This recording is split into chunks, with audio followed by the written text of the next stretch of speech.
Assalamualaikum warahmatullahi wabarakatuh. Di sini saya akan mempresentasikan hasil praktikum saya tentang difusi dan osmosis. Nama Inayatul Munifah dari kelas 11 IPS 1, absen 12. Dasar teori. Difusi adalah perpindahan molekul zat terlarut dari larutan konsentrasi tinggi ke konsentrasi yang lebih rendah. Tujuan praktikum: 1. Membuktikan peristiwa difusi dan osmosis. 2. Melihat perubahan yang terjadi pada larutan setelah dilakukan percobaan. 3. Mengetahui perbedaan pada proses difusi dan osmosis.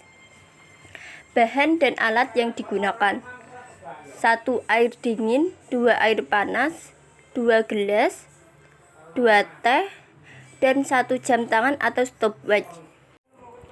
Cara kerja: pertama, masukkan sebungkus teh celup ke dalam segelas air panas A dan 1 bungkus lainnya ke gelas air dingin. Ukur waktu yang dibutuhkan sampai seluruh air berwarna merata. Pertanyaan: 1. Bagaimana arah pergerakan zat teh saat dicelupkan ke dalam air panas? 2. Gelas manakah yang paling cepat berwarna merata? Mengapa? 3. Faktor apakah yang mempercepat gerakan air? Jawaban: 1. Pergerakan zat teh pada air panas langsung menyebar terjadi karena proses penyebaran molekul zat dari konsentrasi tinggi teh celup ke konsentrasi yang lebih rendah air.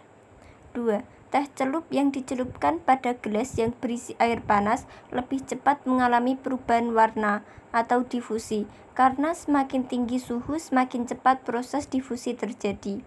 3.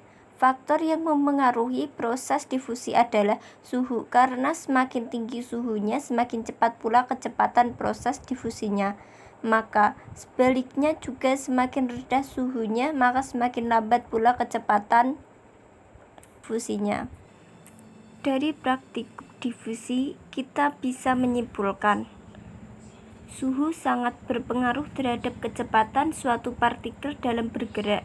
Sebagai buktinya, teh celup yang dicelupkan dalam air panas akan semakin cepat terjadi perubahan warna dalam airnya dan perubahan warnanya pun sangat pekat. Semakin tinggi suhu maka proses difusi semakin cepat. Begitu pula sebaliknya, semakin rendah suhu maka kecepatan proses difusinya semakin lambat. Percobaan osmosis.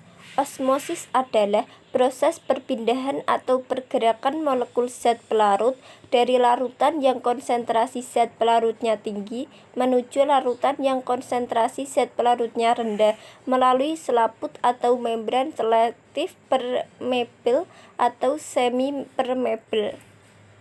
Alat dan bahan yang digunakan: garam, sendok, penggaris, 2 gelas, jam tangan, air, kentang yang sudah dipotong sebanyak 4 buah dengan ukuran 4x1 x 1 cm.